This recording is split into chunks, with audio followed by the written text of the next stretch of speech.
Hello everyone, welcome to sleepy classes. आज हम लोग लेके आए हैं डेली डोज में इंडियन इकॉनमी।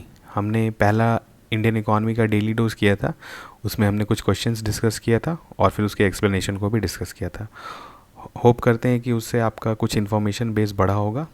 ठीक है, तो आज भी हम लोग almost same level of questions को देखेंगे और जो है आप इसके जितने भी क्वेश्चंस हैं आप क्या वीडियो को पॉज कर सकते हैं, थोड़ा सोचिए, अटेम्प्ट करिए, क्योंकि अटेम्प्ट करने से ही फ़ायदा होगा और उसके बाद उसका आंसर्स और एक्सप्लेनेशन देखिए। ठीक है, तो हम लोग स्टार्ट करते हैं। हमारा पहला क्वेश्चन है, ठीक है, इसको देखते हैं हम लोग। Which one of the following links all the ATMs in India. ठीक है, आपका ऑप्शन ए है Indian Banks Association, option B है National Securities Depository Limited, option C है National Payment Corporation of India और ऑप्शन डी है Reserve Bank of India. ठीक है, तो बताइए कि इसका सही आंसर क्या होगा। इसका सही आंसर है ऑप्शन सी। ठीक है, एनपीसीआई। ठीक है, अब हम लोग थोड़ा एक्सप्लेनेशन देख लेते हैं। देखिए, National Financial Switch is the largest network of shared automated teller machines ATMs जिसको कहते हैं in India. It was designed, developed and deployed by Institute of Development and Research in Banking Technology IDRBT in 2004 with the goal of interconnecting the ATMs. ठीक है, देखिए ये national financial switch जो है ये एक्चुअली जो नेटवर्क है, जो टेक्नोलॉजी है जिसको डेवलप किया था IDRBT ने इन 2004। ठीक है, और it is currently run by the NPCI. NPCI इस टेक्नोलॉजी को हैंडल करती है। और एनपीसीआई क्या है? NPCI is an umbrella organisation for all retail payments in India. ठीक है, रिटेल पेमेंट्स जैसा आप देखते हैं, जैसे एटीएमसी हो गया जहाँ हम कार्ड स्वाइप्स करते हैं, उसके बाद फिर हमारा जो इंटरनेट बैंकिंग है या और भी जो सब है जो उसको एनपीसीआई मॉनिटर करता है। ठीक है, अब एनपीसीआई क्या है? It was setup with the guidance and support of reserve Bank of India and Indian Banks association. ठीक है, तो एनपीसीआई एक ऑर्गेनाइजेशन है जिसको रिज़र्व बैंक और इंडियन बैंक्स एसोसिएशन मिलके जो इस्टेब्लिश किए थे, और वो ये जो है पूरा हमारा फाइनेंशियल सिस्टम जो ट्रांजैक्शंस होता है इसको वो मैनेज करता है। ठीक है, अब बाकी जो ऑप्शंस हैं उनके बारे में भी थोड़ा जान लेते हैं। जैसे एनएसडीएल है। एनएसडीएल भी बहुत इंपॉर्टेंट इसलिए है क्योंकि जो भी शेयर्स डिबेंचर्स में इन्वेस्ट करते हैं उनको एनएसडीएल के बारे में अच्छे से पता होगा। तो एनएसडीएल भी हम लोग देख लेते हैं क्या है। NSDL is a depository of Indian securities that stores digitally, ठीक है, securities such as investor bonds, shares and debentures. देखिए, अभी से स्टार्टिंग में आपने देखा होगा कि शेयर्स जो मिलता था वो पेपर में मिलता था, पेपर में इशू होता था। ठीक है, तो उससे बहुत सारा इश्यूज आता था। एक तो वो वेयर एंड टेयर्स होता था, उसके बाद फिर टाइटल जो ट्रांसफ़र जो शेयर वापस ट्रांजैक्शंस होता था उसके टाइटल में भी मतलब चेंज होने में बहुत दिक्कत होता था। प्लस जो आपके एजेंट्स जो होते हैं वो भी कुछ गड़बड़ करते थे बीच में। तो इसका एक सॉल्यूशन लाया गया कि सारे जितने भी ट्रांजैक्शंस होते हैं इंडिया में, अब हमारे फाइनेंशियल मार्केट्स के जितने भी ट्रांजैक्शंस होते हैं जो हम शेयर्स डिबेंचर्स खरीदते हैं बेचते हैं, तो वो उसको थ्रू करते हैं थ्रू एनएसडीएल। ठीक है, तो एक्चुअली में एनएसडीएल में क्या किया कि आप डीमैट अकाउंट के बारे में सुने होंगे। डीमैट इज़ एक्चुअली डीमटेरियलाइजेशन, मतलब जितना भी हमने पेपर बेस्ड हमारा जो सिक्योरिटी सेटलमेंट सिस्टम था उसको हमने चेंज कर दिया डिजिटल में, और उसका जो डेपोजिटरी है दैट इज़ एनएसडीएल। ठीक है, और ऐसा हमारा एक सीएसडीएल भी है, उसको भी आप पढ़ सकते हैं। ठीक है, एनएसडीएल देख लीजिए, is promoted by government of India, IDBI, ठीक है, और यूटीआई और एंड नेशनल स्टॉक एक्सचेंज। ठीक है, और सम ऑफ द प्रोमिनेंट बैंक्स जो है कंट्री के, जैसे एक्सिस बैंक हुआ, आईसीसीआई हुआ, ये सब भी जो है इसमें स्टेक्स एनएसडीएल में होल्ड करते हैं। ठीक है, इंडियन बैंक एसोसिएशन क्या हुआ? ये तो एक बैंक का एसोसिएशन है। ठीक है, representative body of management of bankings in India. सारे बैंकिंग का जो मैनेजमेंट सिस्टम होता है उसका इसमें रिप्रेजेंटेशन रहता है। ये एक्चुअली ये एक एसोसिएशन बनाया हुआ है जहाँ पर बैंक्स का मीटिंग्स होता है, हेड्स का उनका, उन लोग डिसाइड करते हैं कि बैंकिंग्स में हम लोग को क्या रिफॉर्म्स चाहिए या पॉलिसी को कैसे अफेक्ट करना है या गवर्नमेंट को क्या चीज़ बताना है एक तरह से। ठीक है, तो और ये एक सेल्फ रेगुलेटिंग है, और यहाँ पर आप ये कह सकते अभी जो करेंटली है ये यूनियन बैंक ऑफ इंडिया के एमडी सीईओ राज किरण राय जो है वो नए चेयरमैन है अभी आईबीए के। तो ये भी एक करंट इन्फॉर्मेशन है, अगर आप इसको याद रखेंगे तो अच्छा होगा। ठीक है, अब हम लोग देखते हैं नेक्स्ट क्वेश्चन। ये भी बहुत कह सकते हैं इजी क्वेश्चन है, ये भी प्रीवियस ईयर में आया हुआ क्वेश्चन है। ठीक है, तो इसको अटेम्प्ट करते हैं। विच one of the following is not included in the assets of commercial bank in India. Option A है आपका एडवांसेस, ऑप्शन बी है डिपॉजिट्स, ऑप्शन सी है, यहाँ पर सी होना चाहिए, ये सी होगा, money at call and short notice, and ये डी होगा ऑप्शन इन्वेस्टमेंट्स। ठीक है, तो बताइए आपका सही ऑप्शन क्या होगा इसमें? इसमें सही होगा आपका डिपॉजिट्स। ठीक है, तो इसको हम लोग देख लेते हैं कैसे। देखिए, deposit itself is a liability owed by bank to the depositor. अब देखिए, आप बैंक का बैलेंस शीट देखे होंगे, तो बैंक का बैलेंस शीट कुछ ऐसा होता है, एक तरफ एसेट्स होता है, एक तरफ लाइबिलिटीज़ होता है। ठीक है, तो बताइए बैंक के पर्सपेक्टिव से हम लोग देख रहे हैं तो एसेट्स किनको बोलेंगे हम, जो कि जिससे बैंक को कुछ फ़ायदा हो। हमारा एसेट्स क्या होता है, जैसे हम कुछ एसेट होल्ड करते हैं तो उससे हमको क्या होता है, कुछ रिटर्न मिलता है। तो जैसे बैंक जब लोन्स देता है हम लोग को, जैसे कार लोन, होम लोन, तो उस पर उसको इंटरेस्ट मिलता है। ठीक है, तो बैंक की कमाई होती है, तो वो बैंक का एसेट हो गया।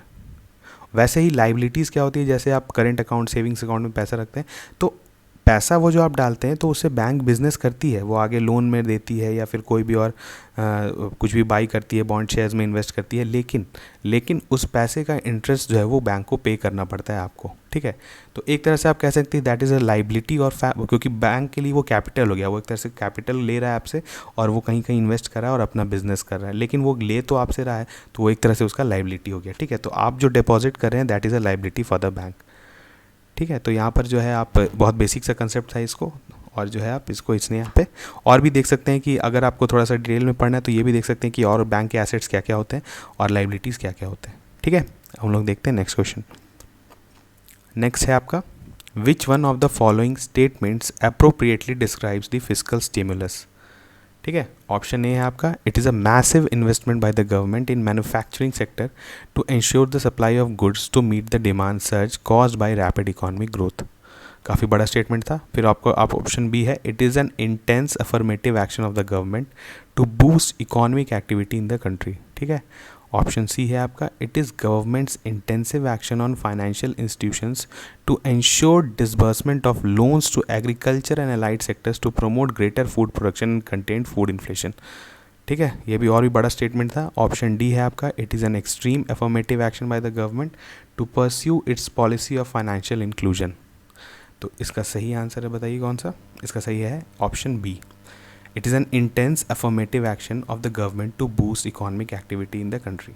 ठीक है, देखिए इस क्वेश्चन का एक्सप्लेनेशन तो हम लोग डील करेंगे, लेकिन यहाँ पर आप एक यूपीएससी का खास करके जितना भी एग्जाम्स होता है ना, सीडीएस, ईपीएफओ, यूपीएससी का प्रीलिम्स जो होता है, ठीक है, तो यूपीएससी का एक पैटर्न क्या है ना कि वो बहुत बड़ा बड़ा स्टेटमेंट्स बनाएगी।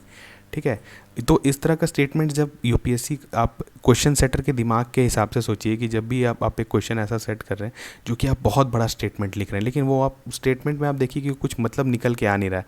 ठीक है, it is a massive investment by the government manufacturing sector to ensure the supply of goods to meet the demand caused by rapid economic growth. ठीक है, तो यहाँ पर आप देख रहे हैं कि सिर्फ एक स्पेसिफिक सेक्टर जैसे मैन्युफैक्चरिंग सेक्टर के लिए बोल रहा है। ठीक है, और बहुत जेनरिक स्टेटमेंट है, तो ये जनरली इस तरह का स्टेटमेंट जो होता है आपका सही आंसर नहीं होता है। ठीक है, आपका वो स्टेटमेंट जो कि आपका एक टर्म को डील कर रहा है अच्छे से, अगर आपको नहीं भी पता है फिस्कल स्टिमुलस के बारे में, तो आप एक इंटेलिजेंट गैसिंग करके इस ऑप्शन तक पहुंच सकते थे। ठीक है, क्योंकि बाकी स्टेटमेंट्स ही देखिए बहुत जेनरिक है और बहुत ही वेग स्टेटमेंट्स हैं।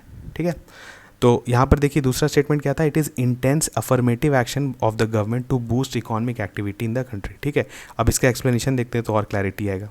देखिए एक्सप्लेनेशन क्या है, a stimulus is an attempt by policy makers means the government to kick start a sluggish economy through a packages of measures. ठीक है, देखिए होता क्या है ना कि जनरली आपका जब इकोनॉमी में स्लो डाउन हो जाता है या इकोनॉमिक ग्रोथ रेट घटने लगता है, तो एक जनरल टेंडेंसी होता है लोगों में कि जब उनका इकोनॉमिक एक्टिविटीज़ घटने लगता है तो वो कोशिश करेंगे कि वो सेव करेंगे, इन्वेस्ट ज़्यादा नहीं करेंगे।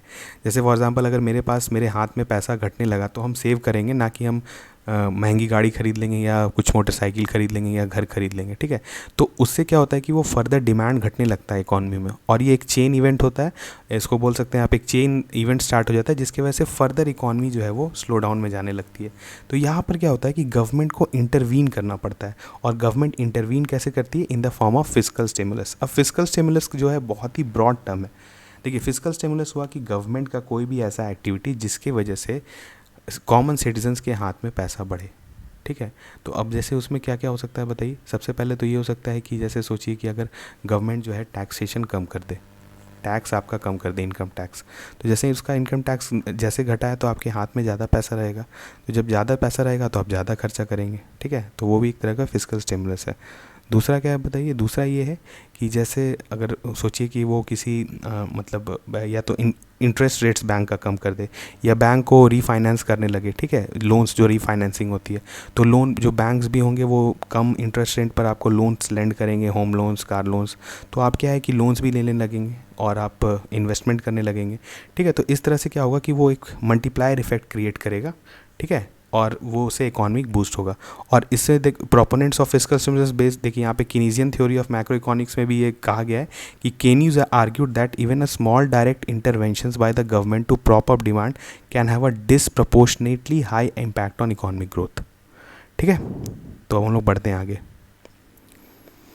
ये क्वेश्चन है, ये क्वेश्चन बहुत ही, ये थोड़ा सा इंटरेस्टिंग क्वेश्चन है, ये इंटरनेशनल ग्रुपिंग से रिलेटेड है। देखिए, which one of the following countries are part of G20 groupings, ठीक है। पहला ऑप्शन है आपका ब्राज़ील, दूसरा है UAE, तीसरा है सऊदी अरेबिया, फोर्थ है टर्की, फिफ्थ है इंडोनेशिया, सिक्स्थ है मलेशिया, ठीक है। तो देखते हैं कौन सा आपका ऑप्शन सही है। ए है आपका 1, 2, 3, 4 एंड 5, बी है 1, 3 एंड 6, सी है 1, 2, 3 एंड 4 और डी है 1, 3, 4 एंड 5, ठीक है। ये देखिए क्वेश्चन थोड़ा बड़ा है और थोड़ा सा इसमें इमेजिनेशन का ज़रूरत है, सोच के आपको थिंक करना पड़ेगा। तो इस वीडियो को पॉज करिए और इसको अटेम्प्ट करिए, ठीक है। तो इसका सही आंसर है, इसका सही आंसर है ऑप्शन डी, मींस ब्राज़ील है, सऊदी है, टर्की है और इंडोनेशिया है, ठीक है।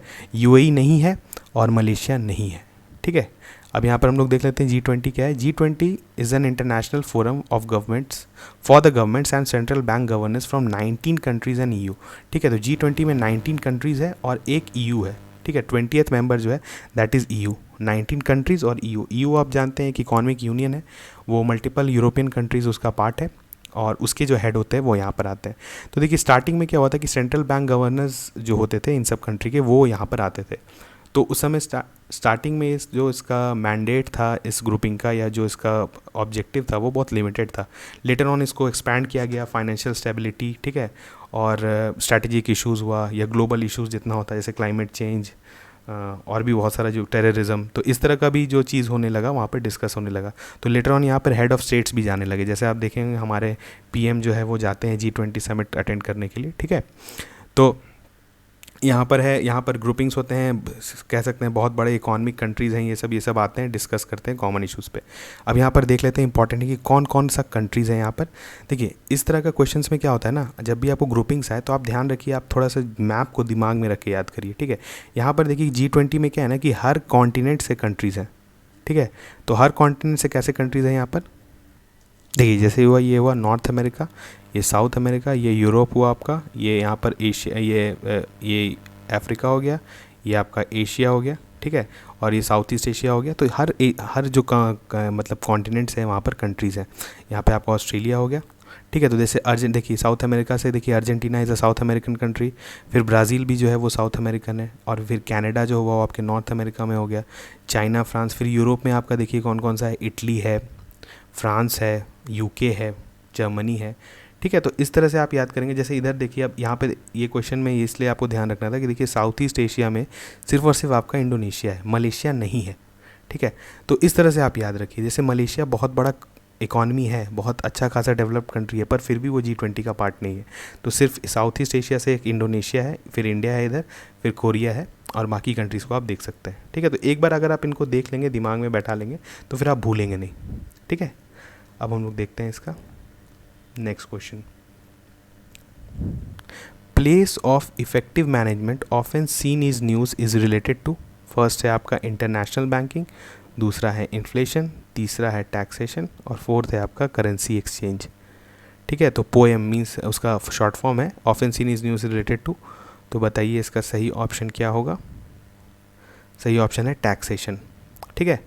हम लोग देखते हैं इसका एक्सप्लेनेशन। देखिए, place of effective management is defined in the income tax act to mean a place where key management and commercial decisions that are necessary for the conduct of business of an entity as a whole are in substance made, ठीक है। ये बहुत बड़ा statement है, इसको हम लोग easy language में समझते हैं। देखिए क्या होता है ना, किसी भी जैसे एक कंपनी है, इंडियन बेस्ड कंपनी है, ठीक है, इंडिया की कंपनी है, लेकिन वो उसने अब कोई एक सब्सिडियरी कंपनी बनाया, ठीक है। तो वो सब्सिडियरी कंपनी उसने रजिस्टर किया केमैन आइलैंड्स में या फिर बाहर, ठीक है, जो टैक्स हेवेंस होते हैं, जैसे आपने सुना होगा केमैन आइलैंड्स है, मॉरिशस है, ये सब टैक्स हेवन्स कंट्री हैं। टैक्स हेवन कंट्री वैसे ही होती हैं जो कि कंट्री बेसिकली आपको बहुत सारा छूट देती है टैक्सेशन करने के लिए, और उनका रूल्स एंड रेगुलेशंस जो है बहुत ही लीनियंट होता है। तो कोई भी कंपनी क्या करती है, जैसे फॉर एग्जांपल हमको बिज़नेस करना है या आपको बिज़नेस करना है, तो आप वैसे कंट्री में जाके अपना कंपनी रजिस्टर करना चाहेंगे जहाँ पर आपका टैक्सेशन भी कम हो, अगर कंट्री आपको अलाउ भी करे बहुत सारा, मतलब अगर आप एक्टिविटीज़ करना चाहते हैं, जैसे मतलब टैक्स अवॉइड करना चाहते हैं बेसिकली, तो वो आपको वहाँ पर पॉसिबल है। लेकिन जो कंट्रीज़, जो लेजिट कंट्रीज़ होती हैं, वो इन सब चीज़ को अलाउ नहीं करती हैं, क्योंकि इससे क्या होता है कि इससे टैक्स इवेजन होता है। ठीक है, फॉर एग्जांपल जैसे सोचिए कंपनी यहाँ रजिस्टर्ड है, सारा काम वो इंडिया में करी, जैसे यहाँ रजिस्टर्ड नहीं है, वो सारा काम यहाँ करी है, ठीक है, और उसका एक सब्सिडियरी कंपनी उसने मॉरिशस में रजिस्टर कर दिया है। तो अब क्या हो रहा है कि वो जो कंपनी जो बाहर एक्टिविटीज़ कर रही है, ठीक है, वो दिखा रहा है कि वो बाहर रजिस्टर्ड है, पर उसका सब इकोनॉमिक एक्टिविटीज़ इंडिया में ही हो रहा है, पर स्टिल जो है इंडियन गवर्नमेंट उस कंपनी को टैक्स नहीं कर पा रही है। ठीक है, तो इस तरह का जो क्लॉज जब गवर्नमेंट ऑफ इंडिया लाती है, तो वो इसलिए लाती है क्योंकि इस तरह का जैसे शेल कंपनीज़ जो फॉर्म करते हैं, या कंपनीज़ ऐसा कोई एक डमी कंपनी फॉर्म कर देंगे, बोलेंगे कि हमारा बाहर का कंपनी है, तो ये तो टैक्सेशन नहीं हो सकता है इसका। ठीक है, तो वो टैक्स अवॉइडेंस करते हैं, और इससे हम लोग एक टर्म भी आप सुनते होंगे, जो बेस इरोजन, प्रॉफिट शिफ्टिंग, ये बहुत मतलब वाइडली यूज टर्म है इंटरनेशनल टैक्सेशन में। इसको भी आप पढ़ सकते हैं, BEPS। ठीक है, इसके बारे में भी अगर आप थोड़ा सा पढ़ेंगे तो आपको POEM के बारे में जो है पता चल जाएगा। ठीक है, तो इस तरह का टर्म्स जो है आपके न्यूज़ में आते रहता है, उसको आप देखते रहिए, क्योंकि ये सब टर्म्स आपको कभी अचानक से उठा के पूछ देगा। जैसे एक बार आया था UPSC में कि आपका डोमेस्टिक कंटेंट रिक्वायरमेंट क्या होता है। ठीक है, तो अब जिसको डोमेस्टिक कंटेंट रिक्वायरमेंट, आप ऐसा नहीं है कि आप पूरा इकॉनमी पढ़िएगा तो ही आपको वो पढ़ पाइएगा, वो कहीं न्यूज़ में भी आपको दिख जाएगा। ठीक है, तो इस तरह का जब टर्म्स मिले तो आप उसको गूगल करिए। सबसे बेस्ट तरीका वही होता है कि आप उसका थोड़ा सा उसके बारे में पढ़िए, तो आपको थोड़ा जो है नॉलेज आ जाएगा। तो अगर आपसे कहीं ऐसा जैसे इस क्वेश्चन में अगर आपको बिल्कुल भी नहीं पता होता, अगर आप कभी भी नहीं देखे होते, तो आप कुछ और भी मार देते। ठीक है, इफेक्टिव मैनेजमेंट का हो सकता है, आप करेंसी एक्सचेंज मार देते। ठीक है, तो इस तरह का अगर आपको टर्म्स आता है तो उस तरह का आप ध्यान रखिए, और थोड़ा सा गूगल करने का भी आदत डालिए। और बाकी तो इस हमारा सीरीज़ में जो है मैक्सिमम टर्म्स हम लोग कवर करेंगे ही। ठीक है, तो इस तरह से ही हम लोग कंटिन्यू करते रहेंगे इकॉनमी का, और बाकी भी जो हमारा डेली डोज चल रहा है उसको भी आप देखते रहिए और सीखते रहिए। ठीक है, तो हम लोग मिलते हैं नेक्स्ट इकॉनमी के डेली डोज में। Okay, thank you.